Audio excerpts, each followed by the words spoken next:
যে আপনি আমাকে সিনিয়র সাংবাদিক কেন বলতেছেন, বা আবু হানা রাজ্জাকে কাউকে সিনিয়র সুপ্রিম কোর্টের আইনজীবী কেন বলতেছেন? দরকার নাই তো সিনিয়র বলার, সুপ্রিম কোর্টের আইনজীবী বললেই হয়। তারপরে আমাকে সিনিয়র সাংবাদিক কেন বলতেছেন? কথায় যুক্তি আছে না? অবশ্যই যুক্তি আছে। এগুলো বললে ওই যে মনে মনে একটু সুখ লাগে। কার সুখ জানেন? ওই যে বলে তার সুখ লাগে।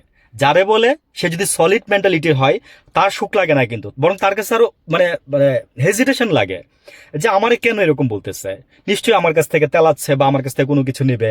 শুনেন, আমরা বাংলাদেশি, মানে বাংলাদেশের যারা বাঙালি বললে আবার ওই যে পশ্চিম বাংলাও চলে আসে, তাই আমি বাংলাদেশি বললাম।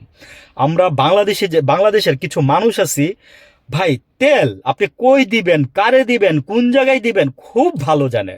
হাসিনার আমলে দেখছেন না, ওই যে সাংবাদিক, নাম নিলাম না, মানে তেলাইতে তেলাইতে হাসিনা মনে করেন যে আপনার মানে হাতের গড়িটা পর্যন্ত খুলা দিয়ে দিচ্ছে, শাড়ি দিয়ে দিচ্ছে, তারপরে মনে করেন যে আপনার আংটি দিয়ে দিচ্ছে, আরো তো ফ্ল্যাট বাড়ি গাড়ি দিচ্ছেই।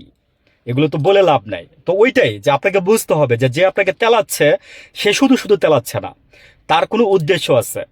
যে আমি মাননীয় প্রধানমন্ত্রী আমার মুখ দিয়ে আজকে পর্যন্ত আমি বলি নাই। আমি কোনো একটা কিছু যদি ওনার সম্পর্কে নেগেটিভ কিছু, নেগেটিভ না মানে উনি যা, যে একটা কিছু যদি নেগেটিভ হয়ে যায়, বা ভাই দোষে গুণে মানুষ বলছি না, যে দোষে গুণে মানুষ, আপনি দোষে গুণে মানুষ হলে আপনি তো ফেরেস্তা হইতেন। তো যখন নাকি বলে ফেলি তখন দেখা যাচ্ছে যে আপনার কোনো একটা উদ্দেশ্য থাকবে, আপনার কোনো একটা উদ্দেশ্য থাকবে। আমি বলছি যে তারেক রহমান আমাদেরকে বলছে, যে উনি নিজে স্টেজে দাঁড়ায় বলছে, বাসান টেকাই সেই বলছে যে আপনারা আমাকে ভাই বলে ডাকবেন। আমি ভাই বলতে শুনতেই পছন্দ করি, নট আঙ্কেল, নট মাননীয় প্রধানমন্ত্রী। এখন আমি ওনাকে ভাই বলি, আমি ওনাকে ভাই বলি, কারণ ভাই বলে আপনি যে কথাটা ওনাকে বলতে পারবেন। আপনি আপনি যদি মনে করেন যে উনি আমাদের পিএম, হ্যাঁ, মাননীয় প্রধানমন্ত্রী, তাহলে কিন্তু আপনি অনেক 10 হাত দূরে থাকবেন, 100 হাত দূরে থাকবেন, আপনি বলতে পারবেন না তারা সেই কথাটা। কিন্তু এই কথাগুলাই বিএনপির কিছু অশিক্ষিত লোকজন বুঝে না। আমার দুঃখ এইটাই।